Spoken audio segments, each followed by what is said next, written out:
Hello everyone, welcome to my channel. और आज है कितनी तारीख? आज है 22 अक्टूबर। तो जो आज की करंट अफेयर्स रहेगी उसके कुछ यहाँ पे टॉपिक्स हैं। सबसे पहले हम पढ़ेंगे किसके बारे में? कामिकाज़े ड्रोन्स के बारे में।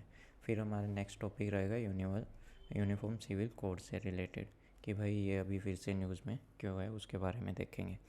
फिर बात करते हैं अभी जो 8th head of Asian coast guard agency meeting हुई है, कहाँ पे? न्यू दिल्ली के अंदर। ओके, तो उसका क्या रीज़न है, उसके टारगेट्स क्या हैं, तो उन सब चीज़ों के बारे में हम पढ़ने वाले हैं। तो चलिए स्टार्ट करते हैं। सबसे पहला जो हमारा टॉपिक रहेगा वो है कामिकाज़े ड्रोन्स के बारे में। अभी न्यूज़ में क्यों है, देखो। रिसेंटली जो यूक्रेन की कैपिटल रीजन है, वहाँ पे कुछ ईरानियन मेड क्या है ना ड्रोन्स आ गए थे, ठीक है। और ये ड्रोन्स वैसे तो नए हैं नहीं, ठीक है। इनको क्या है ना पहले भी यूएस सप्लाई करता रहा है यूक्रेन को, जब से ये लड़ाई स्टार्ट हो रखी है रसिया के साथ में, ठीक है। कामिकाज़े ड्रोन्स है क्या? एक तरह का अनमैन्ड एयरक्राफ्ट है, बिना आदमी के। मतलब इसके अंदर कोई सिटिंग प्लेस नहीं होता किसी भी आदमी का, तो अनमैन्ड है ये, ठीक है। ये कहीं दूर बैठ के ऑपरेट किया जाता है। इसके अंदर क्या है ना, हम एक्सप्लोजिव्स भी लगा सकते हैं, जो कि ये डायरेक्टली किसी भी ट्रूप्स या ग्रुप के ऊपर छोड़ सकता है, ठीक है। वो उसको टारगेट बना सकता है और उसको डिस्ट्रॉय कर सकता है। इनको स्विच ब्लेड्स भी कहा जाता है, क्योंकि जो इसके विंग्स हैं ना, वो ब्लेड की तरह जब ये लॉन्च होता है तो बाहर की तरफ आ जाते हैं। जैसे कि ये हो गया, ये वाले हो गए, या फिर ये वाले। तो ये ऐसे फोल्डिंग स्टेज में रहते हैं, लेकिन जब जैसे ये टेक ऑफ की पोजीशन में आता है तो ये बाहर की तरफ निकल आते हैं। और ये है कहाँ से, किसके द्वारा बनाया गया था? ये बनाया गया था ईरान के द्वारा। वैसे भी काफ़ी न्यूज़ में रहता है और काफ़ी एडवांस और लीथल वेपन है एक तरह से देखा जाए तो ये। drones have the capability of going past traditional defense to strike its target and also cost a fraction of what the larger counterparts do, ठीक है। ये यहाँ पे क्या बोला गया है कि भाई एक तरह से डिफेंस के अंदर भी इसको पहले पहले भी यूज़ किया जाता था, अभी भी यूज़ किया जाता है। और है ना सटीक वार के लिए, ठीक है। अपने टारगेट को पहचान के मार सकता है ये। इसमें इतनी तरह की टेक्नोलॉजीज़ हैं। कंट्रीज़ पोजेसिंग सर्च ड्रोन्स, किन किन कंट्रीज़ के पास ये ड्रोन्स है फ़िलहाल? रसिया के पास भी है, चाइना के पास भी है, इज़राइल, ईरान, टर्की, इन सब के पास ये ड्रोन है। इसकी स्पेसिफिकेशंस क्या है? सबसे पहली बात तो ये लाइट वेट है ना। मतलब इसका वेट कितना है? 5.5 पाउंड, 5.5 पाउंड का इसका वेट है। और इसके अंदर स्मॉल ओवर हेड्स, कि मतलब जो स्मॉल जो वेपनरी है उसको यूज़ किया जा सकता है। जो बॉम्ब्स वगैरह ये जो ड्रॉप कर सकते हैं उनको इसके अंदर अटैच किया जा सकता है। Switch blade can be taken into battle in a backpack, कि आप इसको है ना एक तरह से इतना छोटा है कि इसको बैकपैक के अंदर भी फिट करके ले जा सकते हो। और ये करीबन फ्लाई अप टू 7 माइल्स, ये 7 माइल तक अपना क्या है ना दूरी तय कर सकता है अपने टारगेट को हिट करने के लिए। इसका जो रेडियस है, ब्लास्ट रेडियस, कि भाई कितनी देर दूर के अंदर इसका जो ब्लास्ट है उसका नुकसान होना चाहिए, ठीक है। उसको भी ये कंट्रोल कर सकता है, एडजस्ट कर सकता है। इतना एडजस्ट कर सकता है, मान लो कोई व्हीकल जा रहा है, ठीक है।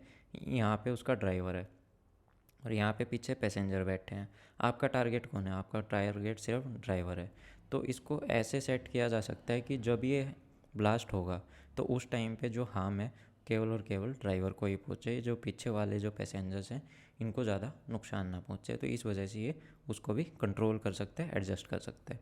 ऊपर से इसके अंदर कैमराज लगे हुए हैं, centralised view of area for operation, की आप है ना जहाँ पे भी बैठे हो वहाँ से रियल टाइम वीडियो क्या है ना देख सकते हो, ठीक है। और एक चीज़ और भी है इसके अंदर, कि भाई इसके अंदर है ना आपको ज़रूरी नहीं है कि हर बार आप इसको वहाँ से ऑपरेट करते रहो। आप अपने टारगेट का इसके अंदर फ़ोटो डाल सकते हो, ठीक है। फिर क्या है, उसको ये आइडेंटिफाई करेगा और एलिमिनेट करेगा, डिस्ट्रॉय करेगा। तो इस तरह की टेक्नोलॉजीज़ भी ड्रोन्स के अंदर हैं। अब बात करते हैं कि जो एम्बेसी है जापान की, जापानीज़ एम्बेसी जो न्यू दिल्ली के अंदर है, उसने क्या है ना अभी एप्लीकेशन डाली है कि भाई जो इनकी एक निहोनसू, ठीक है, निहोनसू या फिर जापानीज सेक है, उसको जीआई टैग का दर्जा मिले, कि भाई उसको जीआई टैग की इंडिकेशन मिले। ये एक तरह का फर्स्ट प्रोडक्ट है जापान का, या फिर जापान के द्वारा पहली बार ऐसा कोई फाइल है ना, एप्लीकेशन है ना डाली गई है कि भाई इनके प्रोडक्ट को जियोग्राफिकल इंडिकेशन दिया जाए, उसके अंदर रजिस्टर किया जाए। निहोन्सु है क्या? ये एक तरह का स्पेशल और वैल्यूएबल बेवरेज है जो कि फर्मेंटिंग राइस के द्वारा बनाया जाता है। People traditionally drink nihonshu on a special occasion such as festival, wedding, funerals. कि भाई इसको है ना वहाँ पे जापान के अंदर फेस्टिवल्स के में या फिर वेडिंग्स में या फिर फ्यूनरल्स में कंज्यूम किया जाता है मोस्टली। ठीक है। It is an integral part of life style and culture in Japan. The sake market almost all are nihonshu. जो इसका जो मार्केट है जापान के अंदर, उस पर सब ऑलमोस्ट है ना सबसे ज़्यादा कब्जा किसका है? निहोन्सु का ही है। ठीक है। ये सेकंड लार्जेस्ट ब्रूड लिक्वर है जापान के अंदर, जो जापान के अंदर बनाई जाती है, सबसे ज़्यादा यही बनाई जाती है। एक तरह की बियर है या फिर वाइन की तरह भी आप इसको देख सकते हो।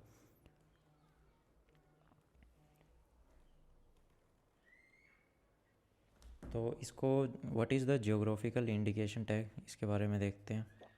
Geographical indication tag is a indication used to identify goods having special characteristics। उन्हीं चीज़ों को जीआई टैग मिलता है जिनका कुछ अपना स्पेशल करेक्टरिस्टिक्स हो। ठीक है। और वो किसी डेफिनेट जियोग्राफिकल टेरिटरी से निकल के आते हो, कि भाई उसी जगह पे बेसिकली ये पाए जाते हो। The geographical indication of goods act 1999, जो रजिस्ट्रेशन और प्रोटेक्शन एक्ट है 1999, उसके तहत ही इसका इन चीज़ों का क्या करा जाता है? रजिस्टर किया जाता है उनको। ठीक है। जीआई टैग उनको दिया जाता है और फिर जो उनकी प्रोटेक्शन ऑफ जियोग्राफिकल इंडिकेशन है वो क्या है ना करी जाती है। ठीक है। Related to goods in India. It is governed and directed by WTO agreement, world trade organisation agreement on trade related aspects of intellectual property rights. TRIPS के अकॉर्डिंग जो है ना इसके कुछ रूल्स एंड रेगुलेशन है, उनको भी इसके अंदर फॉलो किया जाता है। It was dedicated and also stated under Article 1 and 10 of the Paris Convention that the protection of industrial property and geographical indication are element of intellectual property. It is primarily an agriculture, natural or a manufactured product, handicraft and industrial goods. इसकी validity देख के तो एक भी हर एक tag को कितने कितने टाइम की वैलिडिटी मिलती है? करीबन 10 साल की। ठीक है। जिसको बाद में रिन्यू भी करवाया जा सकता है। इसकी सिग्निफिकेशन क्या है? Once the product get the GI tag, any person or company can not sell a similar product under that name. कि भाई उस नाम से वैसा कोई प्रोडक्ट कोई भी इंसान और कंपनी दोबारा मतलब कोई नया ऐसा उसका कॉपी बना के सेल नहीं कर सकता। GI registration of a product provide its legal protection and prevention against unauthorised use by others. कि वही बात है ना कि कोई बिना परमिशन के इसको बेच नहीं सकता या फिर इसको क्या ना इलीगली कहीं पे ट्रांसपोर्ट भी नहीं कर सकता। GI tag helps in promoting the export of the product. अभी किसी चीज़ को जीआई टैग का दर्जा मिल जाए, ठीक है, तो सबको क्या होगा कि भाई हाँ मैं भी इसको ट्राई करके देखूँ ऐसा है क्या इसमें। उससे क्या है वो जो सामान है उसका एक तरह से फ्री का प्रमोशन अपने आप ही होने स्टार्ट हो जाता है और उसकी डिमांड भी धीरे धीरे करके बढ़नी स्टार्ट हो जाती है। ऊपर से it also provide comfort to the customers about the authenticity of that product. क्योंकि देखो एक चीज़ को अगर जीआई टैग मिल गया, ठीक है, तो हमको पता है कि रूल्स के अकॉर्डिंग सिर्फ इसको सेम कंपनी ही बना सकती है जो पहले से बनाती आ रही थी। तो इसकी जो कॉपी होना, मार्केट के अंदर सिमिलर प्रोडक्ट आना इम्पॉसिबल है।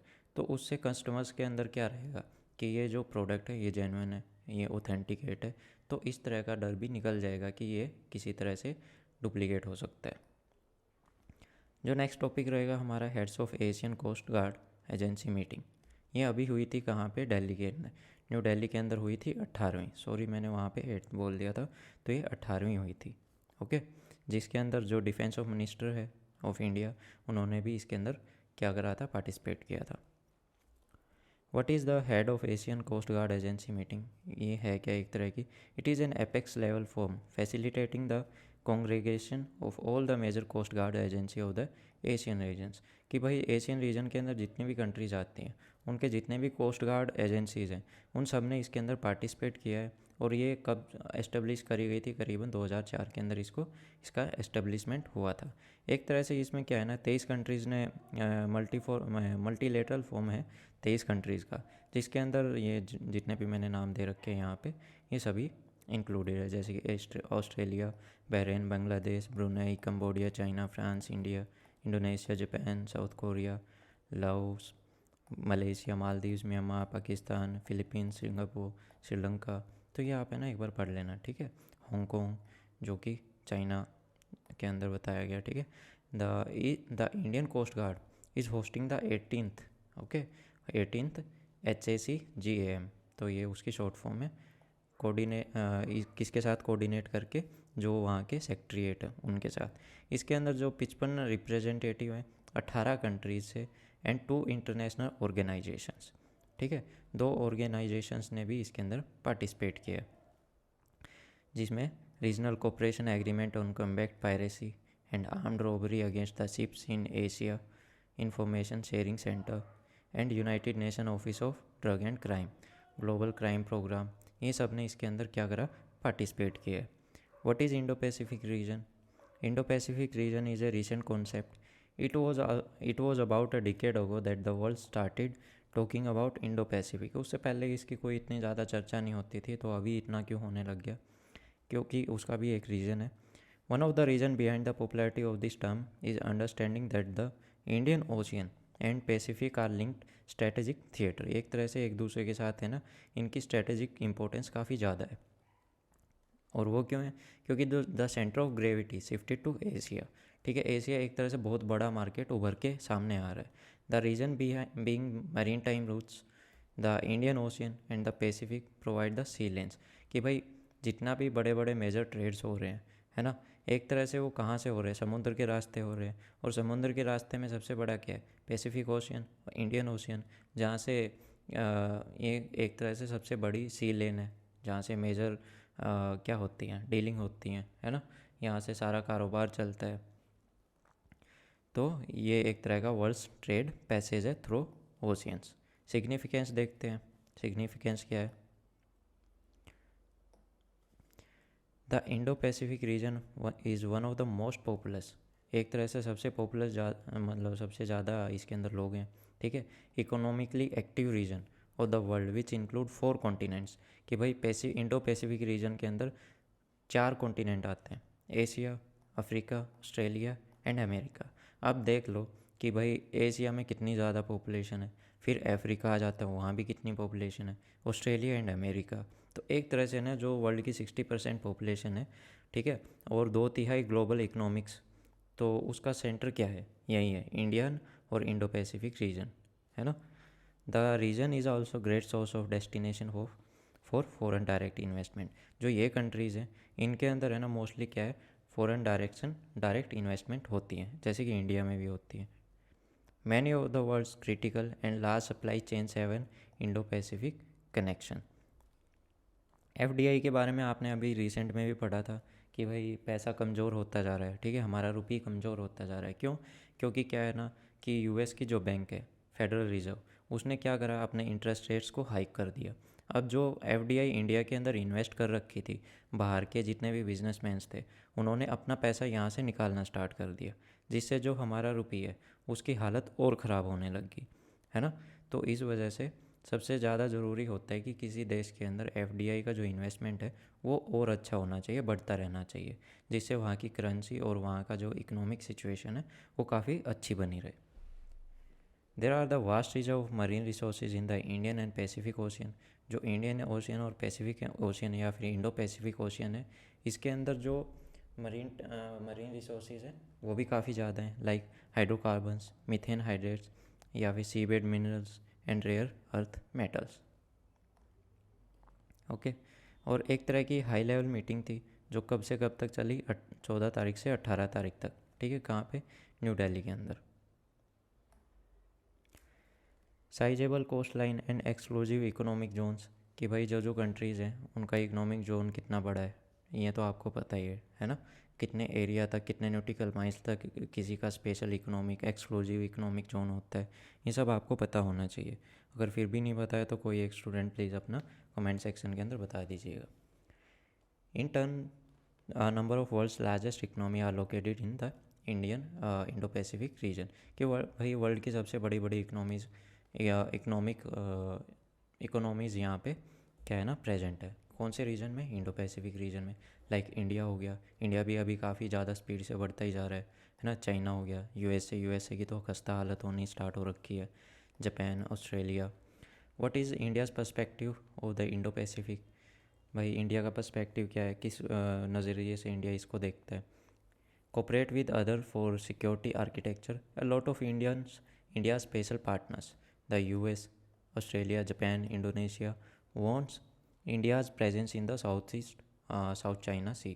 कि भाई ये जितने भी इंडिया के पार्टनर्स हैं ना, ये चाहते हैं कि भाई इंडिया की जो प्रेजेंस है वो साउथ चाइना के अंदर काफ़ी बढ़ जाए। और ऐसा क्यों चाहते हैं? क्योंकि क्या है ना, चाइना अपना दबदबा बनाता जा रहा है डिफरेंट कंट्रीज़ के ऊपर, क्योंकि इतना हैवी अमाउंट में लोगों को लोन देता जा रहा है, कंट्रीज़ को लोन देता जा रहा है, फिर वो चुका नहीं पाती। और फिर वहाँ पे जाके ये क्या है ना, अपनी ऐसी बेतुकी डिमांड्स करता है जो कि उनको पूरा करना पड़ता है। और उन डिमांड्स के चलते जो पड़ोसी देश है उनकी जो सिक्योरिटी है, ठीक है, उसको काफ़ी बड़ा खतरा हो जाता है। India however seeks to cooperate for an architecture for peace and security in the region. India का तो देखो सबसे पहला यही बात चलती है कि हमें ना इस एरिया, चाहे वो एरिया यहाँ का हो या कहीं का भी हो, हम क्या चाहते हैं? शांति चाहते हैं और वहाँ की सिक्योरिटी चाहते हैं कि भाई सब अच्छे से वहाँ पे इवॉल्व हों और अपना काम धंधा करते रहें। Indo Pacific extend from Africa to America. For India Indo Pacific stands for a free open and inclusive region, कि भाई एक तरह से फ्री ओपन रीजन है, यहाँ से कोई भी अपना ट्रेड कर सकता है। ऐसा कोई सीन नहीं है कि भाई किसी के ऊपर कोई किसी भी तरह की कोई बंदिश लगाई जाए, या फिर कोई कंट्री आके ये कहे कि ये मेरा एरिया है तो मैं यहाँ से जाने नहीं दूंगा। तो ऐसा नहीं होना चाहिए। Equal share in equal trades, this is the same what the country expects from the regional comprehensive economic partnership. तो यहाँ पे क्या है ना, इंडिया क्या सपोर्ट करता है? Rule based, open, balanced and stable trade environment in Indo Pacific reason. और यही क्या है ना, जो RCEP पार्टनरशिप है उसके क्या है, उसके अंदर भी यही बातें करी जाती हैं कि एक तरह से जो स्टेबल ट्रेड होना चाहिए, है ना, किसी भी तरह की उसके अंदर कोई प्रॉब्लम नहीं होनी चाहिए। Unified Asians, unlike China, India seeks a unified Asian not a divided one, ठीक है। China try to play off some Asian members against others, कि भाई चाइना तो वही जो पहले अंग्रेज़ करते थे ना, फूट डालो राज करो, वो वाला सीन कर रहा है। लेकिन इंडिया का क्या है ना, इंडिया की ये थॉट्स नहीं है। इंडिया सबको क्या है ना एक साथ लेके चलना चाह रहा है और उसी में फ़ायदा होता है। देखो, work in collaboration with China. India does not comply with the US version of Indo-Pacific that seeks to contain Chinese dominance. India is rather looking for the ways through which it can work together with China. कि भाई India है ना US version के according नहीं चलना चाहता है। US क्या चाहता है कि इंडिया अपना दबदबा ज़्यादा करे, किससे? चाइना से ज़्यादा, ठीक है। लेकिन इंडिया क्या चाहता है कि भाई हमको दबदबा यहाँ पे ऐसा कुछ नहीं बनाना, ठीक है। हम ऐसा रास्ता चाहते हैं जिससे हम है ना चाइना के साथ भी ईजीली और हैप्पीली ट्रेड कर सके और अच्छे से दोनों देश क्या है ना अपना आगे बढ़ सके। Against dominance of a single player, हाँ ये तो है कि भाई अगर कोई अपना डोमिनेंस दिखाए उस एरिया के अंदर कि लाइक ये एरिया मेरा है, तो हम उस चीज़ के अगेंस्ट है। और इंडिया हमेशा से इसके अगेंस्ट रहा भी है। तो आपने देखा ही होगा कि चाइना ऐसा काम करता रहता है। What are the current challenges in the Indo Pacific? अभी फ़िलहाल के लिए क्या चैलेंजेस है? Indo-Pacific is a principal theater of geostrategic competition between different multilateral institutions like Quad and Shanghai Cooperation Organization, कि भाई क्वाड की जो कंट्रीज़ हैं या फिर SCO की जो कंट्रीज़ है, एक तरह से इनके अंदर भी कोई कंपटीशन चलता रहता है इस एरिया को लेके, है ना। अब बात करते हैं China's militarisation move. China has been a challenge to India's interest and stability in the Indian Ocean, कि भाई इंडिया, चाइना है ना एक तरह से चैलेंज के रूप में निकल के आता है इंडिया के इंटरेस्ट को लेके, कि भाई इंडियन ओशियन के अंदर भी ये क्या है ना स्टेबिलिटी को कमज़ोर बनाने की कोशिश करता है, वहाँ पे भी गड़बड़ करने की ट्राई में रहता है। अभी इसने ना इंडिया के जो नेबर्स है वहाँ पे क्या है ना अपने मिलिट्री या फिर इंफ्रास्ट्रक्चर असिस्टेंट प्रोवाइड करना स्टार्ट कर दिया। लाइक म्यांमार को इसने क्या दे दिया, सबमरीन्स देना स्टार्ट कर दिया, फ्लाइट्स देना स्टार्ट कर दिया श्रीलंका को। और ऊपर से जो डिजिबोर्ती है ये कहाँ पे है? हॉर्न ऑफ अफ्रीका के अंदर एक छोटी सी कंट्री है, वहाँ पे भी अपना मिलिट्री बेस बनाना स्टार्ट कर दिया। ऊपर से बात करते हैं चाइना। चाइना क्या होल्ड करता है? चाइना ने अभी है ना हम्बनटोटा पोर्ट, जो कि कहाँ पे, श्रीलंका के अंदर है, वहाँ पे अपना ठिकाना बसाना स्टार्ट कर दिया है। ठीक है, जो कि भारत से कुछ ही दूर, कुछ ही माइल्स दूर है। तो उस वजह से इंडिया की जो डिफेंस है उसके अंदर भी काफ़ी इशू आने, मतलब कभी भी कुछ भी हो सकता है एक तरह से देखा जाए तो। हॉटस्पॉट फॉर ट्रेडिशनल इश्यूज, या फिर India's limited naval capacity. India's navy has limited resource and capacity to strengthen its effort because of limited allocation of Indian military budget. कि भाई एक देखो, इंडिया का जो मिलिट्री बजट है वो इतना नहीं है, ठीक है, जितना जो दूसरी कंट्रीज़ है वो रखती हैं। उस वजह से थोड़ा सा जो हमारे पास चीज़ें लॉजिस्टिक्स है उसके अंदर काफ़ी चैलेंजेस हमको फेस करने पड़ते हैं चीज़ों को लेके। अब जो हमारा लास्ट टॉपिक है यूनिफॉर्म सिविल कोड, ठीक है, हमारी कंट्री के अंदर अभी ये इतना क्यों उठ गया? क्योंकि रिसेंटली क्या हुआ ना, ministry of law and justice, इसने सुप्रीम कोर्ट को कहा कि that court can not direct parliament to frame any law and its out dismissal of PILs। कि भाई कोर्ट है ना, पार्लियामेंट को ऐसे क्या है ना ऑर्डर नहीं दे सकता कि आप है ना किसी भी एक पर्टिकुलर चीज़ के ऊपर क्या है ना कानून बनाओ, तो ऐसा आप नहीं कर सकते। Okay. What are PILs about? Petitioners out uniformity in the personal law. कि जो पिटिशनर्स क्या चाहते हैं, जिन्होंने पिटीशन डाली है कोर्ट के अंदर, सुप्रीम कोर्ट के अंदर, वो क्या चाहते हैं कि जितने भी देखो, जितने भी धर्म है, रिलीजन है, कोई मैटर नहीं करता, सबके लिए क्या है ना सिंपल कानून होने चाहिए। पर्सनल लॉ के अंदर सबके कानून सेम होने चाहिए, लाइक मैरिज के लिए, डिवोर्स के लिए, मेंटेनेंस के लिए, एलिमनी के लिए। तो ये सब है ना कानून सबके लिए समान होने चाहिए। ऐसा नहीं कि हिंदूज़ के लिए अलग हो, है ना, मुस्लिम, फारसीज, क्रिश्चियंस इनके लिए अलग हो, तो वो सीन नहीं होना चाहिए।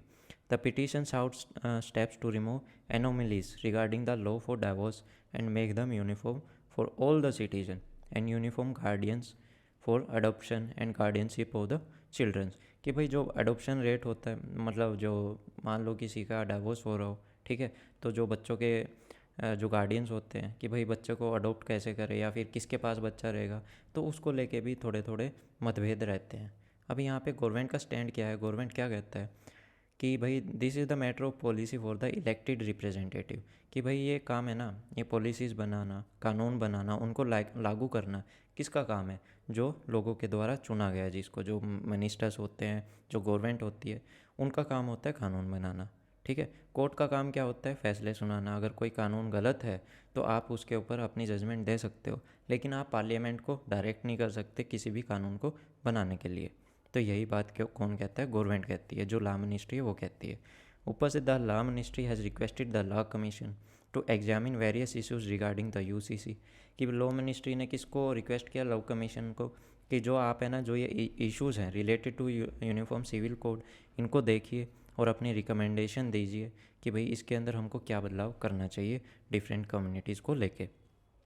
तो इसके रिगार्डिंग जो 21वीं लॉ कमीशन थी, इन्होंने एक कंसल्टेशन पेपर को अपलोड किया जिसका क्या नाम था?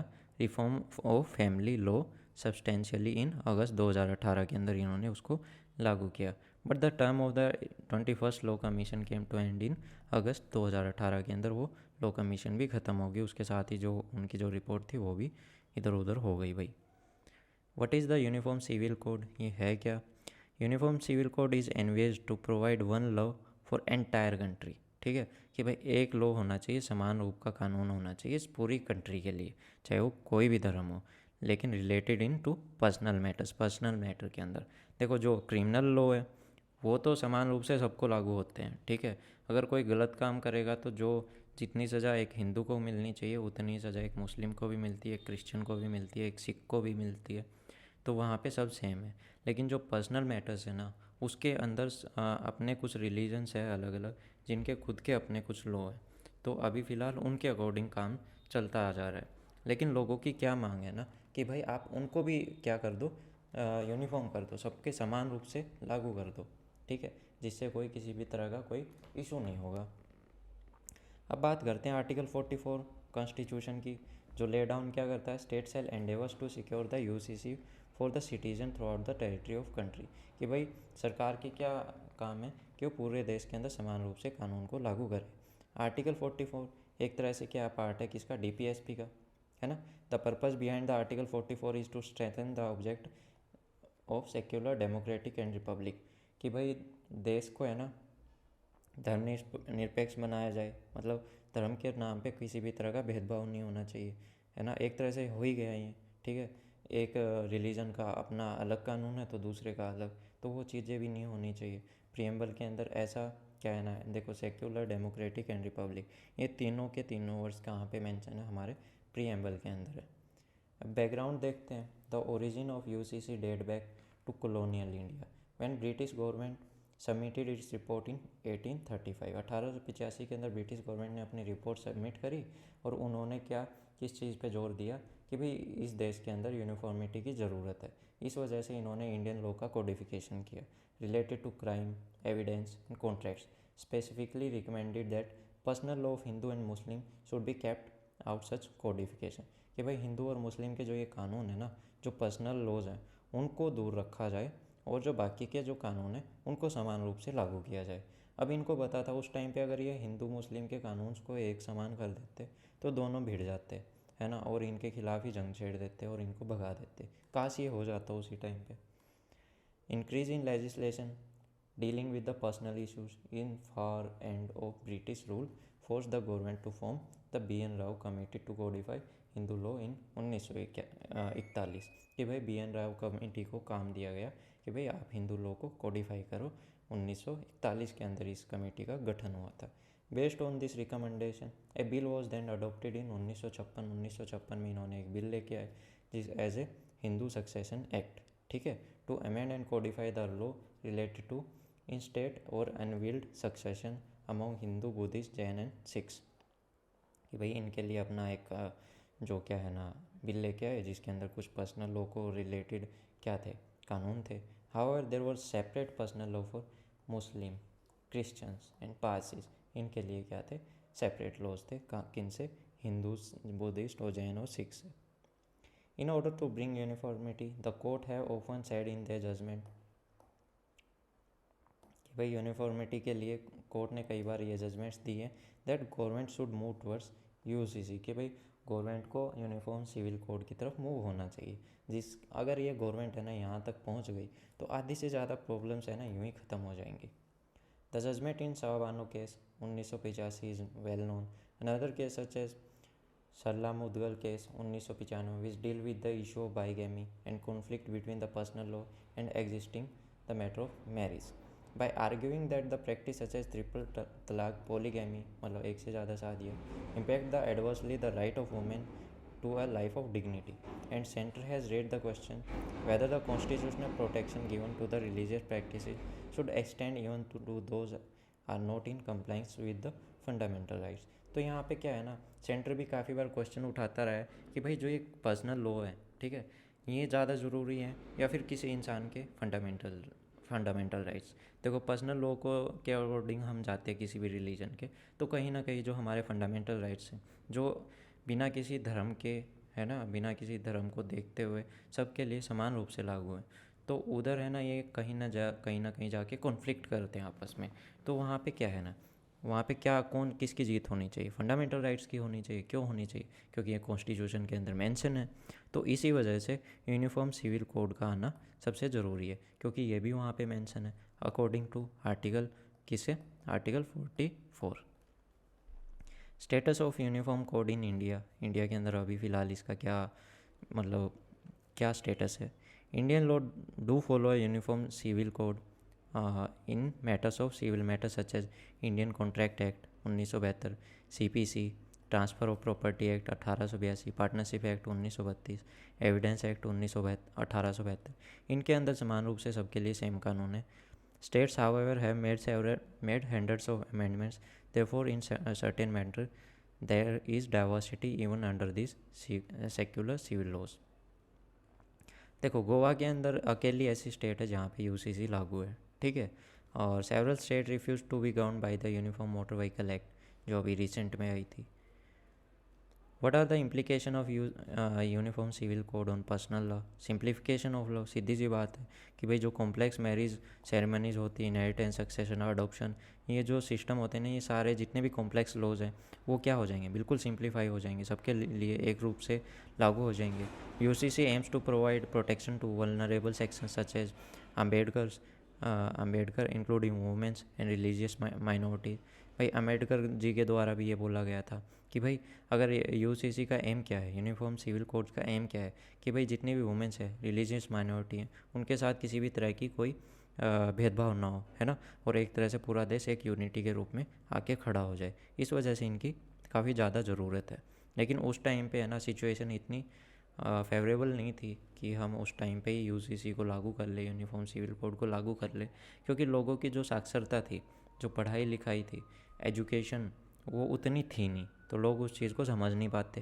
लेकिन जो आज का टाइम है, आज के दिन हमने देखा है कि सब लोग है ना मोबाइल फ़ोन चलाना स्टार्ट कर रखे हैं. हर एक इंसान आई थिंक यूट्यूब से अवगत है, ठीक है, वहाँ पे वीडियोस भी देखता है.